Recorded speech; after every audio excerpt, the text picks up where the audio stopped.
Bonjour à tous et bienvenue donc dans cette nouvelle vidéo. Voilà, je voulais changer un peu de thème, tout ça. Donc comme vous avez pu voir dans le titre, je vais vous expliquer, je vais vous donner en tout cas ce qui moi m'a aidé, comment improviser en danse orientale correctement. Déjà, pour bien comprendre ce qu'est l'improvisation, il faut bien faire la différence donc entre une présentation chorégraphiée et une présentation improvisée. Alors comme ça semble facile, on se dit oui, c'est bon, je vois très bien ce que c'est, tout ça. Mais au fond, quand on s'approche vraiment du détail, de la définition de chaque statut, si je puis dire, on se rend compte que ça nous donne des pistes pour pouvoir correctement improviser. Quand on parle de chorégraphie, il s'agit donc de toute une préparation, que ce soit nous-mêmes ou une chorégraphie d'un tiers. C'est quelque chose qui a été pensé, réfléchi, ressenti également, mais travaillé. Ce n'est pas du tout la même chose et ça n'a pas franchement la même direction, etc. On peut comparer ça, théâtre d'impro et le théâtre écrit, sur scène, avec un livre, etc. Tout ce qui est classique ou moderne, donc avec des personnages, un récital. Quand on fait un théâtre d'impro, on va plus percevoir en fait la différence. Le comparatif avec la danse va être plus simple si on regarde vraiment dans le théâtre. Je ne sais pas si vous avez déjà assisté à du théâtre d'impro, mais en fait, pourquoi les gens aiment beaucoup ça? Parce qu'il y a ce côté justement insolite, la surprise, on ne sait jamais à quoi s'attendre. Même les auteurs eux-mêmes, les acteurs eux-mêmes ne savent pas à quoi s'attendre. C'est-à-dire que la chose ne pourra jamais être deux fois la même chose en fait. Ça va dépendre de plein de choses, mais il s'agit de quelque chose d'éphémère. On ne peut pas le capter à part avec évidemment les outils caméra, etc. Mais disons que ça ne peut pas être anticipé. Donc ça va être des réactions sur le vif. Et en fait, il peut se passer tout et n'importe quoi dans du théâtre d'impro. Ça peut vraiment aller d'une petite surprise, etc. C'est pour ça qu'en fait, il y a plein de rebondissements. En fait, si vous voulez, personne s'attend, que ce soit le spectateur ou les acteurs eux-mêmes, personne s'attend à... Personne ne sait véritablement comment les choses vont se dérouler. Et c'est ça qui donne ce côté unique, ce côté privilégié, ce côté rare, parce que jamais plus la chose ne se représentera telle qu'elle. Elle se représentera mais sous différentes formes, même si la thématique est la même. Donc si on fait le comparatif avec un théâtre écrit, au creux de leur performance, les acteurs peuvent évidemment avoir des interprétations différentes, même si c'est le même texte. Ça va dépendre de leur feeling artistique, etc. Même si la compréhension doit être à peu près la même. Donc il va y avoir des différences de jeu, même si c'est le même personnage, c'est-à-dire qu'ils vont pouvoir être libres de s'exprimer, mais dans un cadre, dans un certain cadre.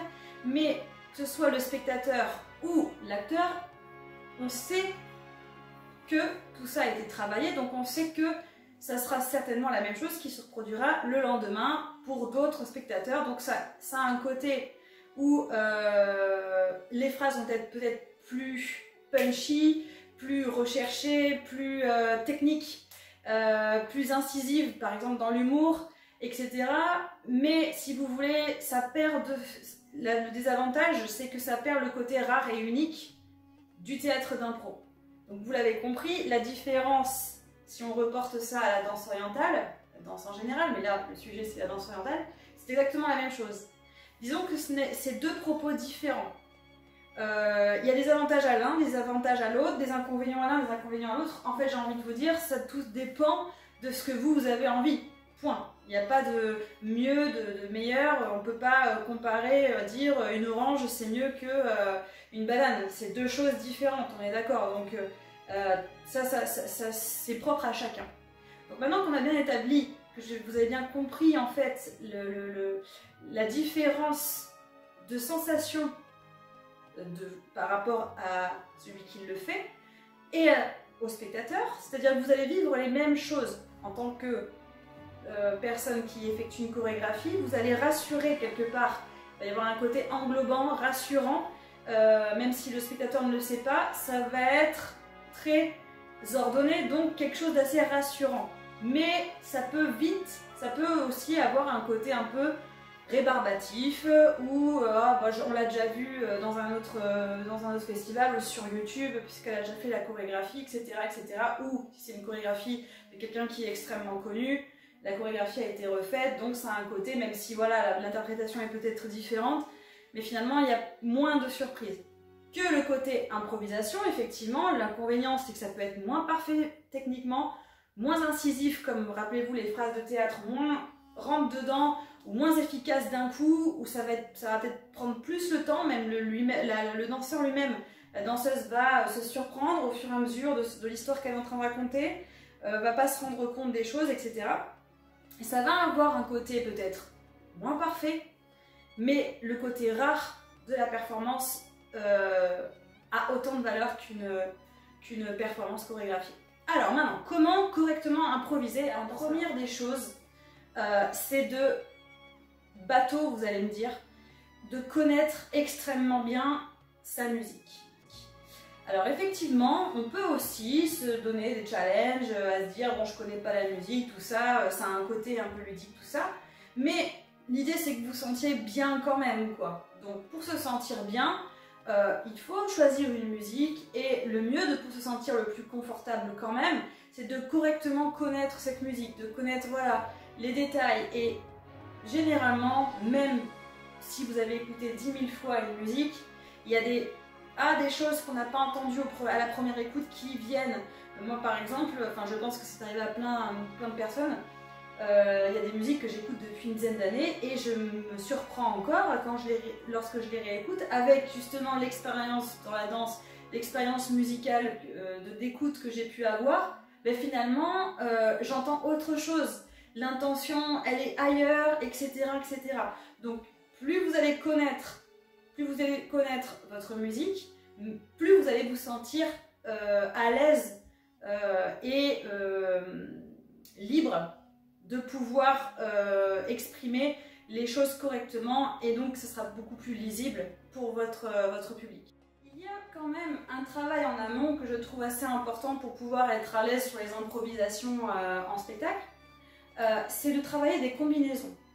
Alors, pas forcément des chorégraphies entières, mais des combinaisons. C'est des choses que vous pouvez voir en stage, qu'on peut vous donner en stage, qu'on peut vous donner voilà, en cours. Et lorsque vous aimez une combinaison ou que vous avez envie d'apprendre des combinaisons, ça va vous servir dans votre improvisation. Pourquoi? Parce que si vous travaillez, par exemple, je choisis d'apprendre un enchaînement side de, on va dire, 30 secondes.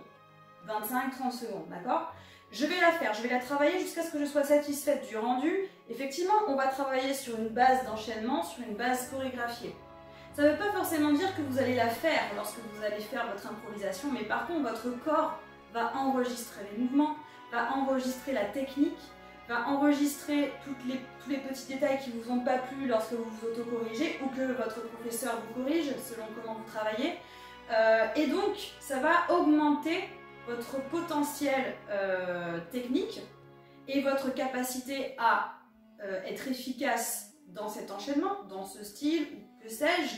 Et ce qui fait que lors de vos improvisations, tout cela peut être dans le désordre, peut être un mouvement dans cet enchaînement, mais disons que le potentiel que vous avez travaillé en termes de combinaison, même si vous ne le retenez pas, vous voyez, vous pouvez très bien travailler une combinaison pendant une semaine ou 2-3 semaines, et comme vous êtes allé au bout de cet entraînement, vous passez une autre combinaison sans forcément avoir l'intention de retenir la combinaison d'avant, parce que votre corps, lui, a retenu votre travail. Et donc, dans l'improvisation, au niveau posture, au niveau technique, tout ce que vous avez pu emmagasiner comme XP, comme on dit pour les geeks, pour les jeux vidéo, ça va ressortir dans votre improvisation, obligatoirement. Peut-être pas tout de suite, mais à force de travailler, ça va ressortir. C'est pour ça que improvisation, des fois, on confond improvisation et allez, je travaille pas, je fais mes petits trucs et tout. Faut être assez prudent là-dessus, parce que oui, ça peut se faire en mode voilà, mais pareil, je reprends l'exemple du théâtre d'impro. Les gens qui font du théâtre d'impro, quand ils sont très bons, quand c'est du très bon théâtre d'impro, c'est des gens qui travaillent énormément aussi en théâtre écrit, qui travaillent la technique de l'acteur, qui travaillent en cours avec certains profs des moments particuliers, sur des situations particulières avec des textes préétablis, mais tout ça, ça leur sert. Les silences dans les phrases, qui vont pouvoir travailler à côté avec leurs profs, etc. Tout ça va être limite instinctif sur l'improvisation parce que la technique, ils l'auront travaillé en arrière, vous voyez, en arrière-plan.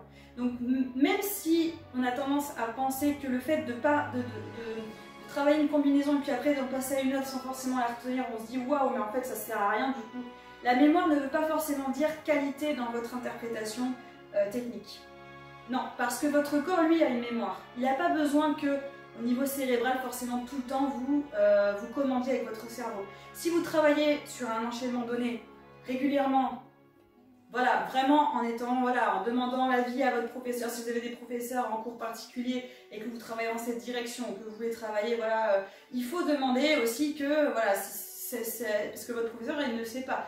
Donc si vous êtes en cours particulier, moi j'en ai une en particulier à laquelle je pense, qui veut vraiment travailler l'improvisation, on va essayer de travailler dans ce sens. Donc, selon les personnes évidemment, on va manager différemment, mais c'est pas mal d'avoir, c'est vraiment très bien de travailler, de ne pas oublier de la technique et donc de travailler des enchaînements. Et une fois qu'il est plus ou moins su, on passe à un autre. La troisième petite technique pour que vous vous sentiez à l'aise et pour bien improviser en danse orientale, c'est de travailler des mouvements par défaut. Qu'est-ce que j'entends par un mouvement par défaut? C'est-à-dire que il peut arriver sur votre performance d'improvisation qu'il y ait un blanc. D'accord? S'il y a un blanc, il faut vraiment essayer de trouver des combos ou des passes faciles qui seront des sortes de filets de secours pour éviter le côté, je vous donne l'exemple, en exagérant bien entendu.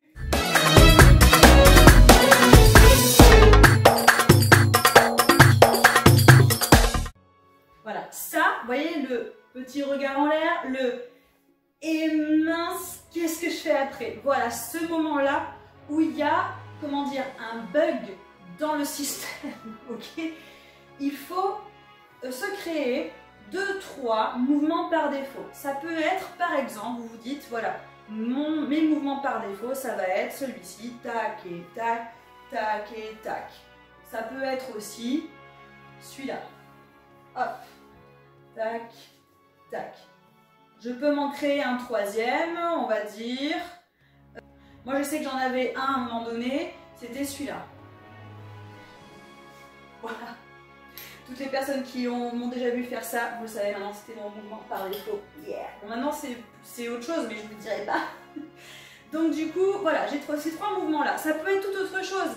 Des choses que vous maîtrisez très facilement, qui sont très faciles à mettre en place, peu importe la direction, peu importe les appuis. Donc, vous voyez, par exemple, je reprends l'exemple tout à l'heure, vous êtes en intro, tac, là, hop, j'ai un blanc. Hop, mouvement par défaut. Ce qui va me permettre de rebondir et de repartir dans mon impro correctement sans que ça soit visible et sans que je me sente en danger, si vous voulez.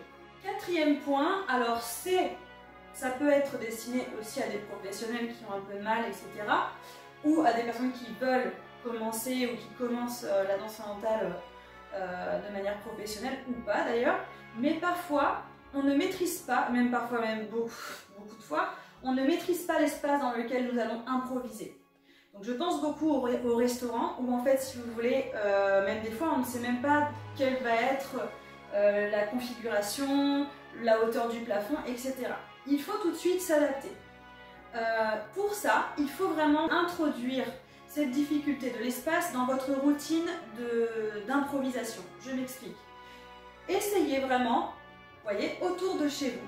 Vous avez des tables, vous avez une télé, vous avez un fauteuil que souvent on pousse. Essayez de ne pas pousser ces éléments et de, comment dire, parcourir, de tester l'improvisation sur une sorte de parcours où vous n'avez pas forcément le choix de passer là, là, là. Ça ne veut pas forcément dire tout le temps. Vous allez avoir envie peut-être de tout le temps passer partout et en fait finalement de ne faire que marcher et bouger. Vous pouvez vous rester en place, mais que va-t-il se passer si j'ai un objet qui est extrêmement près ici de moi et un autre objet qui est extrêmement près ici de moi. Voilà, c'est ça qu'il faut chercher. Donc qu'est-ce que je peux faire? Tac, tac, c'est une façon de travailler aussi l'improvisation que de céder de l'espace. Mais à contrario, vous pouvez très bien, parce que même si vous n'êtes pas professionnel, ça peut être également dans des scènes, vous n'avez pas les mêmes scènes. Alors, sur la région de Bordeaux, je ne connais pas les autres régions, mais sur la région de Bordeaux, on a énormément de chance parce qu'on a énormément de salles qui ont quand même une assez grande capacité. Justement, l'espace très grand peut être également, ça peut vraiment bousculer et paraître très impressionnant. Donc il faut aussi essayer d'improviser aussi dans d'autres espaces, dans d'autres lieux, à l'extérieur, sur de l'herbe, sur un carrelage. La sensation n'est pas la même, si vous voulez, et le fait d'acquérir de l'expérience, même en termes d'espace, va vous sortir de votre zone de confort et va vous faire en sorte que vous êtes prête à toute éventualité. Si vous arrivez sur un concours et qu'au final l'espace en question, on s'imagine toujours quelque chose, évidemment, on est des êtres humains, et puis surtout quand on est dans la milieu de la danse, on a tendance à imaginer beaucoup de choses, donc vous imaginez une belle scène avec des belles lumières, ça peut être le cas, mais ça peut ne pas être le cas, parce que voilà, le lieu est différent. Ça ne doit pas être quelque chose qui doit vous déstabiliser. Donc il faut se préparer. Si vous êtes prête, vous voyez, ça ne va pas vous faire peur de voir un tout petit espace où vous allez devoir danser. On peut danser dans 1 mètre sur 1 mètre, il n'y a pas de problème. On peut faire des choses, il n'y a pas de souci. Sauf que il faut être prête à cette éventualité-là. Parce que le fait de ne pas être prête, ça va vous créer une sorte d'angoisse et donc vous courez sûrement à quelque chose d'un peu plus dramatique et donc vous n'allez pas prendre de plaisir, etc. Tous ces conseils-là sont faits pour que vous vous sentiez bien dans votre improvisation de danse orientale et que vous puissiez acquérir de l'expérience. Et je trouve que c'est une merveilleuse chose que d'improviser. C'est quelque chose que je pratique également beaucoup, évidemment, beaucoup en resto, mais je le fais aussi également parfois sur scène, pas souvent mais parfois, et c'est une expérience que j'aime beaucoup. Et je vous encourage vivement à l'inclure dans votre routine, dans vos routines d'entraînement de danse orientale. J'espère que cette vidéo vous aura plu. N'hésitez pas à me donner vos avis, à partager si ça vous a plu, à vous abonner à la chaîne et je vous dis à bientôt. Ciao!